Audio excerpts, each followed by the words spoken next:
มาพี่น้องเลยเนาะมาต่อกัน EP 2วันนี้คือน้องละซื้อมาแล้วเด้อพี่น้องเลยเนาะพี่ได้เปิดเพลงใครได้เปิดเพลงอยู่พี่น้องซื้อมาแล้วพี่น้องเลยเนาะนี่ซื้อมาเมื่อกี้นี่2 แก๊สพี่น้องเลยเนาะเบิดอยู่ประมาณ300,000ปลายๆนี่แหละพี่น้องเลยเนาะซื้อมาแล้วตอนเรียบร้อยนี่เรียบร้อยเนาะเบิ้งมือของละก็ได้เรียบร้อยแล้วเป็นเหลี่ยมครับ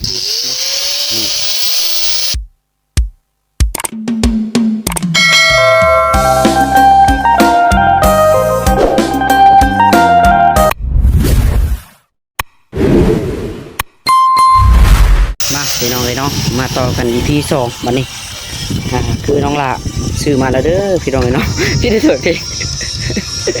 ใครได้เปิดเพลงอยู่พี่น้องซื้อมาแล้วพี่น้องเลยเนาะนี่ซื้อมาเมื่อกี้นี่2 แก๊สพี่น้องเลยเนาะเบิดอยู่ประมาณ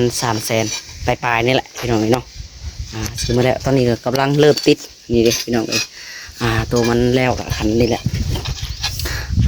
พี่น้องยังเปื่อนอยู่เด้อขอโทษขออภัยหลายๆพี่น้องติยังบ่แล้วเนาะ เดี๋ยวบ่แล้วในแห่งจังหวัดน้องหลาสิเปิดไดลากสีแล้วก็เสร็จถูข้างในพี่น้องเลยเดี๋ยววันนั้นแล้วเดี๋ยวน้องหลาสิขึ้นภาพให้เบิ่งเนาะโตมันงามสะอาดพี่น้องเลยสิถ่ายรูปจะแจ้งให้เบิ่งเลยตอนนี้ยังกำลังเฮ็ดอยู่พี่น้องเลยเปื้อนแน่ขอโทษขออภัยพี่น้องเลยเนาะแต่ก็บุวิฝีมือเขาคือเก่าพี่น้องเลยเนาะเขาต้องเฮ็ดคือเก่าเนาะเพื่อนเขาจะได้งามก็ต้องเฮ็ดงามน้องๆเกิดทองพี่น้องจังไรก็ได้ทักทายสบายดีแม่FCเบิดสุขสู่คนพี่น้องเลยพอกับทางน้องหลายอีกคือเก่าคือเดิมเด้อเนาะพี่น้องทางน้องเกิดทองกำลังตัดทางนี้กำลังนี่ตัดอยู่พี่น้อง ได้ถั่วอันนั้นเอาเลยได้ถั่วเฮ็ดคือนัดเกี่ยวเลยก็ได้ขูดเอาเลยนะลูบไปลูบมาเลยมันก็เขาลองเองมันดอกตัวนี้แล้วพี่น้องเลยขันนี่เรียบร้อยนี่เรียบร้อยเนาะเบิ้งมือของหลาก็ได้เรียบร้อยแล้วเป็นเหลี่ยมครับงามดีพี่น้องเลย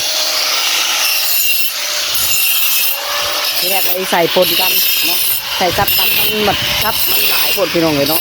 เดี๋ยวมันจะเป็นสั่งก้อนของหลาเลยเป็นไรก็ได้ขึ้นไปซื้อเอามาเลยเนาะละเล็กน้อย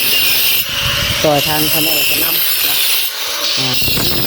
ขายเองแหละพี่น้องเลยงานแต่ละมือเนาะซื้อมาไปที่จะทอด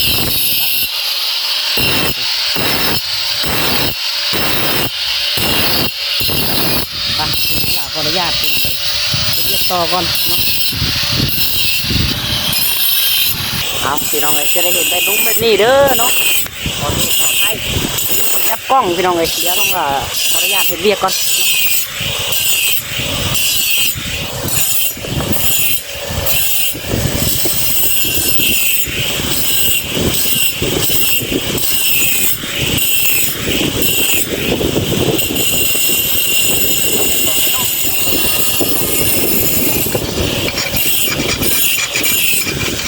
ได้แล้วมาเดี๋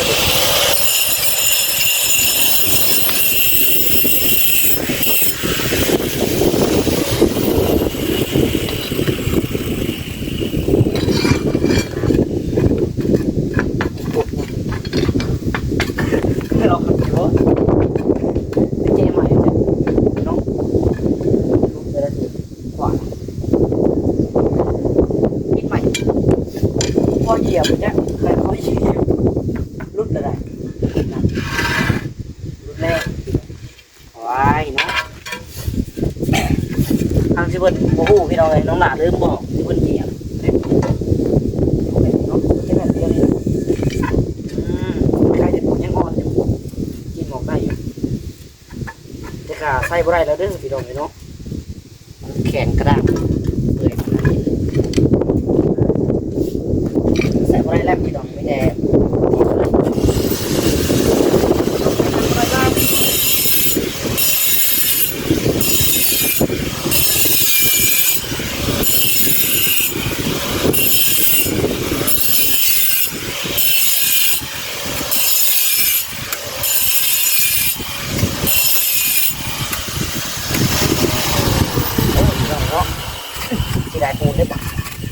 ต้องมีผิดพลาดแน่พี่น้องเลยเอาว่ามันอ่อนก็ทำแข็งเกินเลย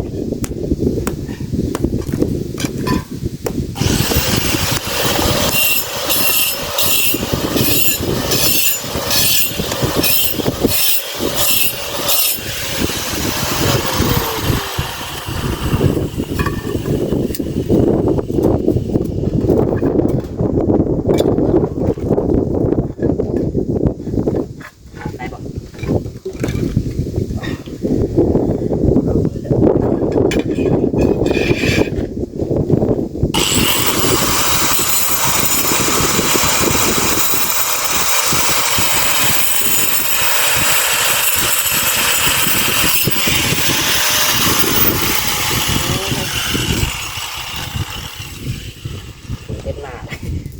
ยมาเขียนในส่วนเขียนเลย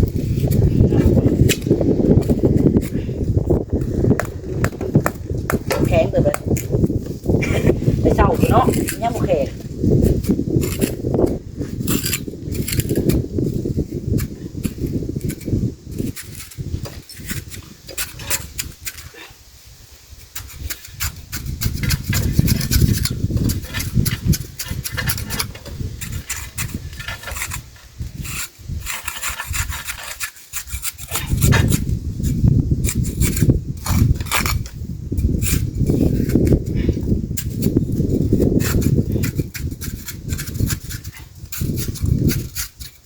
เพราะว่าเกี่ยวเห็ดเล็งมันแล้วพี่น้องเลยแล้วตัวนี้ก็จะมือยังจะได้ไปเห็ดน้ำข้าวพอกเนาะ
โอเคมาเลย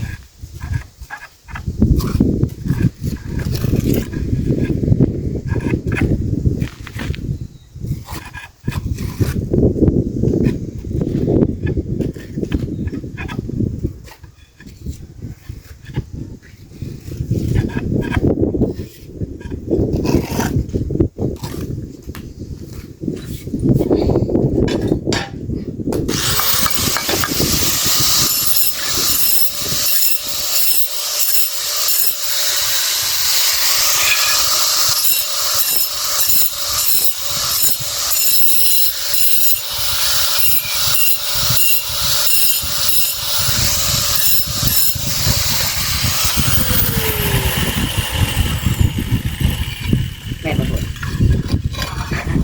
บุลุม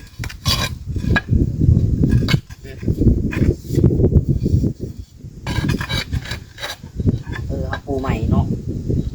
ส่วนนี้ถูกหน่อยคราวนี้เด้อแหลน สุดเลยเอาติดใหม่เลยเนาะน้องหน่อยหนึ่งเลยขอหน่อยขอลงกระดาษได้แล้วนะ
ได้แหละจัง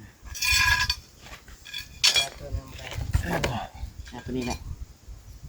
โคนอันนั้นเลยขาดโน้นขาดปูน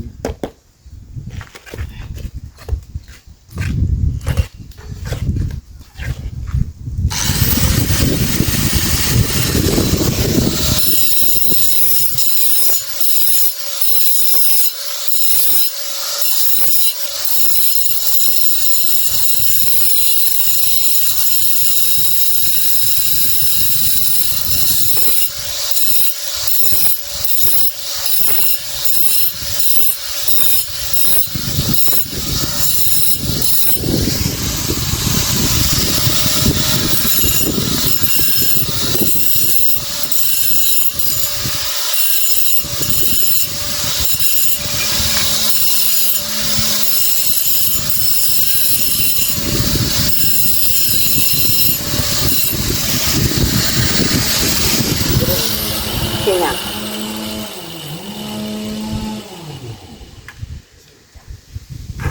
กินไปสิเดี๋ยวจะโอ้ตัวใหญ่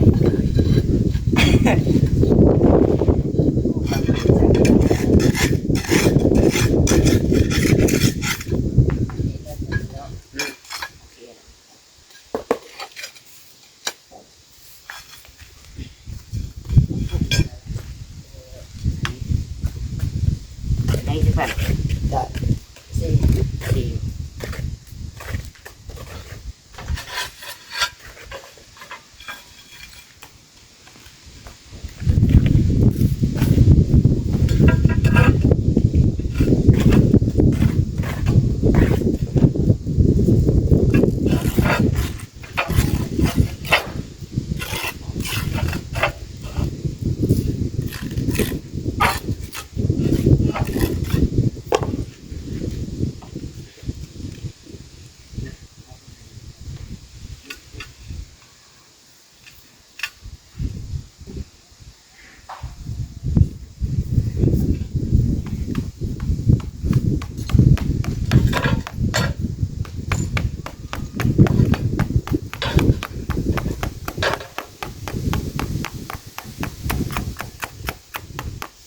เยี่ยม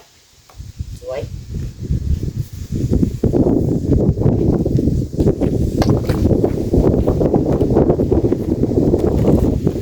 อ๋อพี่น้องเอ้ยมีแต่เสียงลม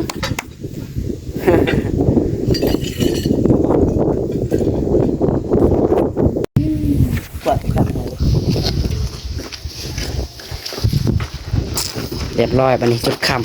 ำว่า4 โมงแรง เรียบร้อยนี่เด็กพี่น้องเลยเรียบร้อย โล ทางพ่อหาเลิกงานทางนี้ก็ได้มาเบิ่งพี่น้องมาเบิ่งผลงานไปซะพี่น้องโอเคสำหรับวันนี้ก็ขอตัวไปก่อนพี่น้องเลยเดี๋ยวเบิ่งหาเสร็จหาหยังพี่น้องเก็บรายละเอียดมื้อนี้ยังต้องบ่ได้อยู่เนาะจังได๋ก็บ๊ายบายพี่น้องเลยสวัสดี